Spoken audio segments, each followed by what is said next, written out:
Hello, everyone, and welcome. I'm Shederick Whipple with the Indianapolis Opera, and I am here with two fantastic artists over here to my left.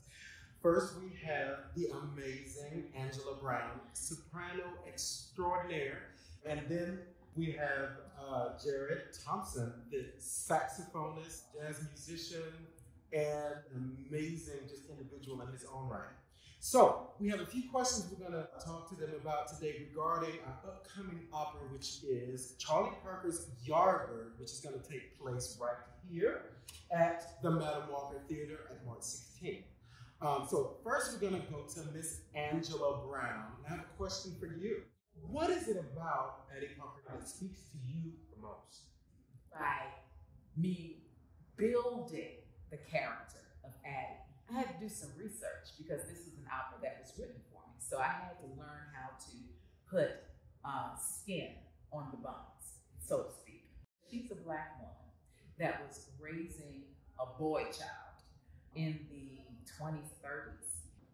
Knowing how I feel raising my stepsons, I can imagine the angst that she went through dealing with a son that was multi-talented, but was a boy, was a man through and through in all of his vices and his appetites, you know, trying to harness those and keep him alive in the society that they found themselves in at that time, where he could be killed because he liked white women.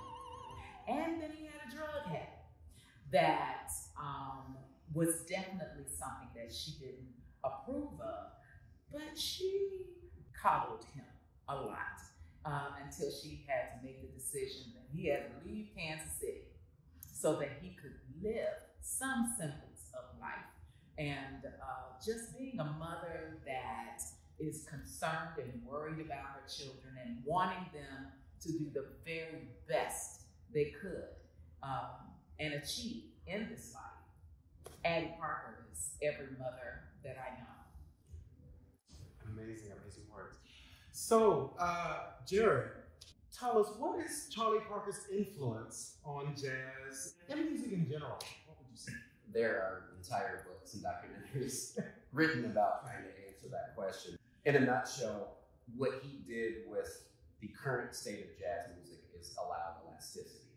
He pushed boundaries of harmony when, in that time, New Orleans jazz and swing music was pop of the day.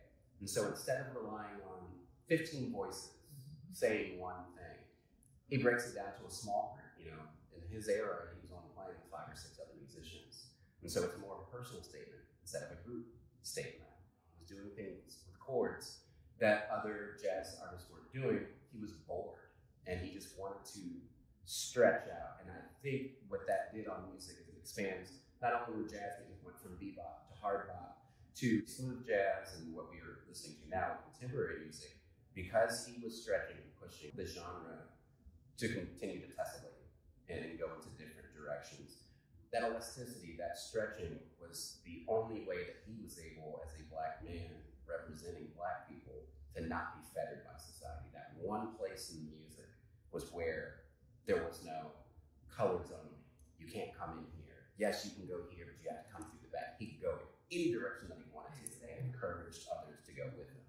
And that's one of the things that the opera does touch on, is the fact that he was so concentrated on coming back, because this opera is a quote-unquote ghost story, and Charlie Parker is found dead, and then his spirit comes back to try and write this last great piece of music, and he is visited by apparitions, if you want to say, of his mother, of Dizzy Gillespie, his best friend, and of his wives, all saying how great he was, but that he had to get off the drugs. And the fact that music allowed him to transcend and go through every part of society where he was accepted, it also kept him out of certain places, his skin color.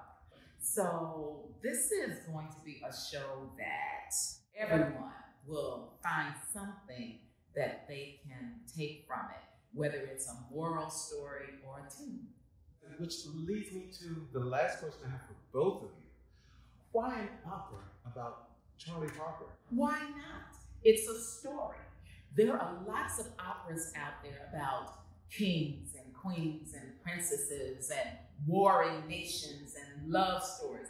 This is just a story of a Black man that happened to be one of the founders of bebop and some of the issues that he had as a human. So it's a human story. I would agree with that 100%. The other thing that I like about a story about a jazz musician being presented from an opera perspective gives a different sound to what we already know about Charlie Parker. We get to hear what opera has to say. But again, also looking at Charlie Parker had passed away 70, 80 years ago, and this is a new work. And so what's new is something that happened almost 100 years ago. So like we're catching up to what is modern stories. And I'm hoping that operas like Yardbird are kind of a catalyst to start doing more contemporary stories. It humanizes them. There are two things that most people know about Charlie Parker: bebop and heroin. There's so many more facets to his life. And so I think it's really important that while we do recognize the vices that he had, the virtue of what he brought that stood here, that's important to develop. That's important to understand where it came from, why it came from that, and watch those two forces kind of battle it out. I mean, we know how to do it, but the fact that that story is being told in that way humanizes the individual, that I think is very important when accurately telling anybody's story. I love it. Amazing. I love it as well. This is amazing. So you've heard a little bit about it. Once again, Charlie Parker's Yardbird. We're going to be presenting it at the Metamorpho Theater on March 16th. Come get your tickets.